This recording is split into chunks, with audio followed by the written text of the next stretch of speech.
Donald ट्रम्पच्या विरोधात अमेरिकेमध्ये जेव्हा लोकांनी निदर्शनं करायला सुरुवात केली, डोनाल्ड ट्रम्पचे इंडिकेटर वाजायला सुरुवात झालेली आहे. आणि याचाच परिणाम म्हणून डोनाल्ड ट्रम्पने भाषण केलं आहे. त्या भाषणामध्ये त्यांनी सांगितलं आहे की आम्ही इराणमधून लवकरात लवकर सैन्य जे आहे ते बाहेर काढून घेणार आहे. म्हणजे डोनाल्ड ट्रम्पची जिरली आहे असं आता आपल्याला पहिल्यांदा पाहायला मिळत आहे. बघा काय म्हटलं आहे डोनाल्ड ट्रम्पने, पुढील 2 ते 3 आठवड्यामध्ये इराणमधली लष्करी कारवाई संपुष्टात येणार आहे. इराणी नौदलाचा नायनाट केलेला आहे आम्ही, असं त्यांनी सांगितलेलं आहे. ऍक्च्युली ही गोष्ट खरी नाहीये.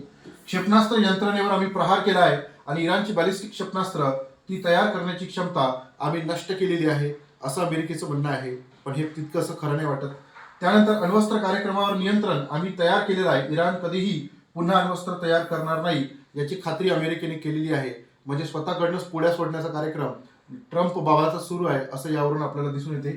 त्यानंतर पुढचं की मित्र राष्ट्रांना त्यांनी स्पष्ट इशारा दिलेला आहे की स्वतःच्या सुरक्षेसाठी स्वतः लढायला शिकण्याचे आवाहन केलेले आहे. म्हणजे नाटो नावाचा कार्यक्रम जो आहे त्याची आता गुंडाळा करून कचऱ्याच्या डब्यात फेकायचा आहे. म्हणजे त्यांनी सांगितलं की तुम्ही तुमचं पाहून घ्या, आम्ही तुमच्या बाजूला येणार नाही. इंधनाचे जे दर आहे ते कमी होणार आहे. अमेरिका इराणमधून बाहेर पडताच इंधनाचे दर अमेरिकेतले कमी होणार आहे.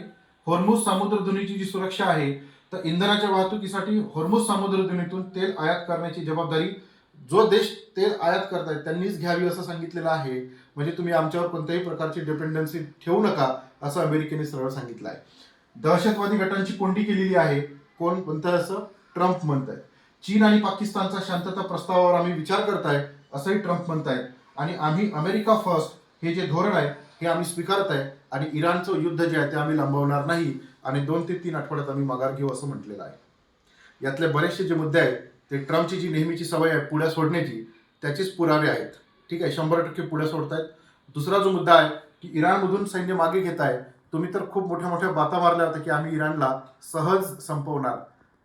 आता असं दिसत आहे की ट्रम्प जो आहे तो फ्रंट फूटवर खेळण्याच्या ऐवजी बॅक फूटवर गेलेला आहे. जगाच्या इतिहासामध्ये पुन्हा एकदा अमेरिकेचा पराजय झाला हे याच्यातून सिद्ध होत आहे. यातून अमेरिका काय धडा घेणार हे आपल्याला इथून पुढे कळेलच. पण डोनाल्ड ट्रम्पची मात्र इराणने चांगली जिरवली हे लक्षात येत आहे. तुमचं काय मत आहे तुम्ही कमेंट बॉक्समध्ये नक्की सांगा.